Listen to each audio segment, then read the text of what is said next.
চৈতন্য মহাপ্রভুর ভক্ত পার্ষদ বা লীলা পার্ষদ ছিলেন অদ্বৈত মহাপ্রভু।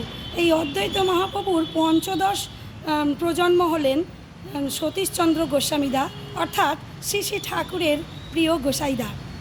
এই গোসাইদা শ্রী শ্রী ঠাকুরের প্রকৃত পরিচয় জানতে পেরে শ্রী শ্রী ঠাকুরের কাছে দীক্ষা নেন এবং ঠাকুরের একনিষ্ঠ ভক্ত হয়ে ওঠেন।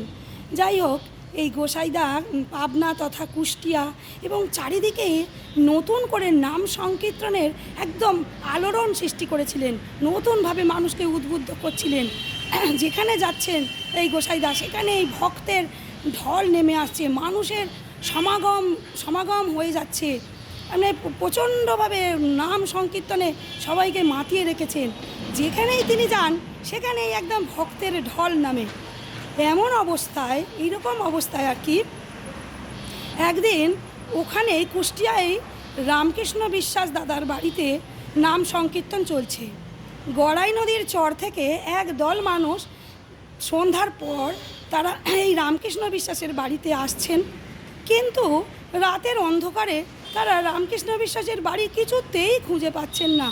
পথভ্রষ্ট হয়ে একদল মানুষ শুধু এদিক ওদিক ঘোরাঘুরি করছেন। হঠাৎ করে কোথা থেকে একটি মানুষ হাতে হারিকেন নিয়ে আলো দেখিয়ে তাদের কাছে এসে বলছেন যে, কোথায় যাবেন আপনারা? ওরা বললেন, রামকৃষ্ণ বিশ্বাসের বাড়ি যাব আমরা, সেখানে নাম সংকীর্তন চলছে, গোসাইদার সঙ্গে আমরা দেখা করব।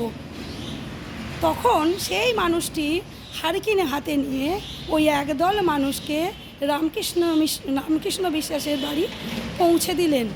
তারপর সেই একদল মানুষ রামকৃষ্ণ বিশ্বাসদার বাড়িতে ঢুকেই দেখছেন যে সেখানে সিংহাসনে রাখা রয়েছে ওই মানুষটির ছবি, যিনি ওই হারিকেন নিয়ে তাদের এই বাড়িতে পৌঁছে দিয়ে গেলেন। তারা সকলে বলে উঠলেন গোসাইদাকে যে, ইনিই তো আমাদের এই বাড়িতে পৌঁছে দিয়ে গেলেন। তখন সবাই ওখানে উপস্থিত এবং গোসাইদা বুঝতে পারলেন যে ঠাকুর কুষ্টিয়ায় এসেছেন। সকলে দৌড় দৌড় দৌড় আলো নিয়ে চারিদিকে দৌড়াতে লাগলো শ্রী শ্রী ঠাকুরকে খোঁজার জন্য। কোথাও খুঁজে পাওয়া গেল না। বিপদ থেকে ভক্তদের উদ্ধার করে আলোর পথ দেখিয়ে আবার তিনি গা ঢাকা দিয়েছেন। এই হলেন আমার শ্রী শ্রী ঠাকুর।